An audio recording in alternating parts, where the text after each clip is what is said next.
सुबह के समय माँ किचन में काम कर रही है। रोहन बेलापरवाह सो रहा है। पिता अखबार पढ़ रहे हैं। माँ गुस्से में, रोहन कब तक सोता रहेगा? कुछ काम धंधा भी सीख ले, सारा दिन बस फोन पर लगा रहता है। रोहन नींद में, अभी सुबह ही तो हुई है, माँ थोड़ा और सो लेने दो।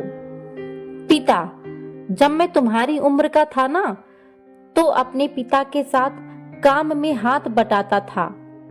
तुम्हें जिम्मेदारी समझनी चाहिए।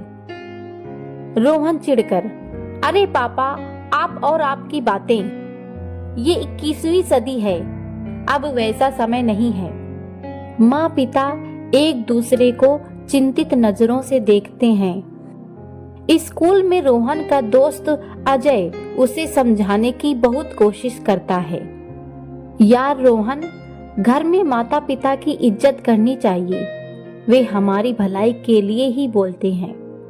रोहन, अरे छोड़ना, उन्हें क्या पता आज की दुनिया के बारे में, मैं अपनी जिंदगी अपने तरीके से जीऊंगा। अजय सिर हिलाता है, जानता है कि रोहन समझने के मूड में नहीं है। एक दिन पिता की अचानक तबीयत खराब हो जाती है। डॉक्टर इलाज के लिए पैसे मांगते हैं। माँ चिंतित होकर रोहन से बात करती है। रोहन, तुम्हारे पापा को दवा के लिए पैसे चाहिए, घर के खर्चे बढ़ गए हैं, तुम्हें कुछ काम करना पड़ेगा। रोहन घबराते हुए, पर माँ, मैंने कभी कोई काम नहीं किया, मैं काम कैसे करूँगा? माँ कहती है, इसलिए तो कहती थी कि जिंदगी में जिम्मेदारी लेना सीखो, अब समय आ गया है बेटा। रोहन सोच में पड़ जाता है। रोहन नौकरी की तलाश करता है, लेकिन उसे कोई नौकरी नहीं मिलती। आखिरकार वह एक ढाबे पर वेटर का काम करने लगता है। एक दिन वह थका हारा घर लौटता है। माँ पिता उसे देखकर भावुक हो जाते हैं। पिता, बेटा, आज पहली बार तुझे मेहनत करते हुए देख रहा हूँ। मेहनत का महत्व तो अब समझ में आया? रोहन आंखों में आंसू थे।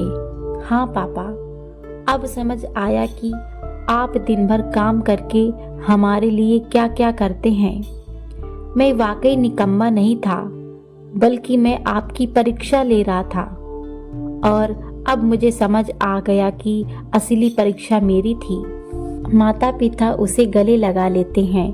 रोहन अपने जीवन की नई शुरुआत करने का संकल्प लेता है। तो दोस्तों, इस कहानी से हमें ये सीख मिलती है, किसी का बेटा निकम्मा नहीं होता, बस वो माता पिता के सामने बेलापरवाह बना होता है, क्योंकि उसको पता होता है कि वो हमेशा मेरे साथ हैं। लेकिन जब ऐसी कोई परिस्थिति आती है तो बेटा हमेशा खड़े रहते हैं। धन्यवाद दोस्तों।